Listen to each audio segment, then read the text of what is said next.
340 प्रति आणि गोदावरी वसाहत प्रति फार संयमाने घेतलेलं आहे। प्रत्येक मुलीची सुरक्षितता ही सुजय विखेची जबाबदारी आहे। मी तुम्हाला सगळ्यांना शेवटची विनंती करतो, शेवटची, याच्या पुढे जर,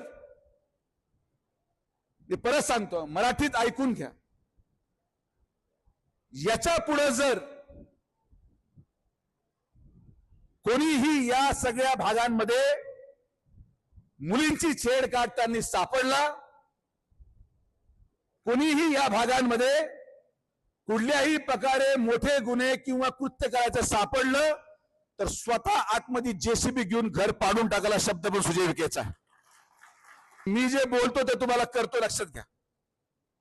माझा नाद तर कोणी केलाच नाही आजपर्यंत आणि कोणी करू पण नका। जिथं आमच्या माया बहिणींची सुरक्षतेचा प्रश्न येतो, मी तुम्हाला माझ्या मुलीची शपथ घेऊन सांगतो, मी तुम्हाला सोडणार नाही।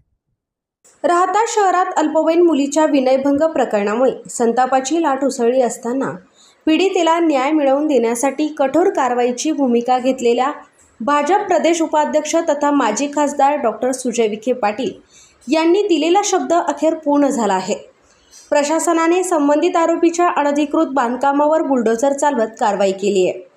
घटना घडल्यानंतर डॉक्टर सुजय विखे पाटील यांनी पीडित कुटुंबियांची भेट घेत त्यांना न्याय मिळवून देण्याचे आश्वासन दिले होते। तसेच महिलांच्या सन्मानाशी खेळ करणाऱ्यांविरोधात कोणतीही दया दाखवली जाणार नाही असा इशाराही त्यांनी दिला होता। त्यानंतर पोलीस, महसूल आणि नगरपालिकेच्या प्रशासनाने संयुक्त कारवाई करत आरोपीच्या घरावर बुलडोझर चालवला। या कारवाईमुळे राहता शहरासह संपूर्ण तालुक्यात कायद्याचा धाक निर्माण झाला असून महिलांच्या सुरक्षिततेबाबत प्रशासन गंभीर असल्याचा संदेश गेला आहे। गुन्हेगार कोणताही असो त्याला कायद्यापुढे झुकावेच लागेल, ही भूमिका या कारवाईतून अधोरेखित झाली आहे। डॉक्टर सुजय विखे पाटील यांनी याप्रसंगी प्रतिक्रिया देताना सांगितले की पीडितेला न्याय मिळवून देणे आणि समाजात सुरक्षित वातावरण निर्माण करणे ही आपली जबाबदारी आहे।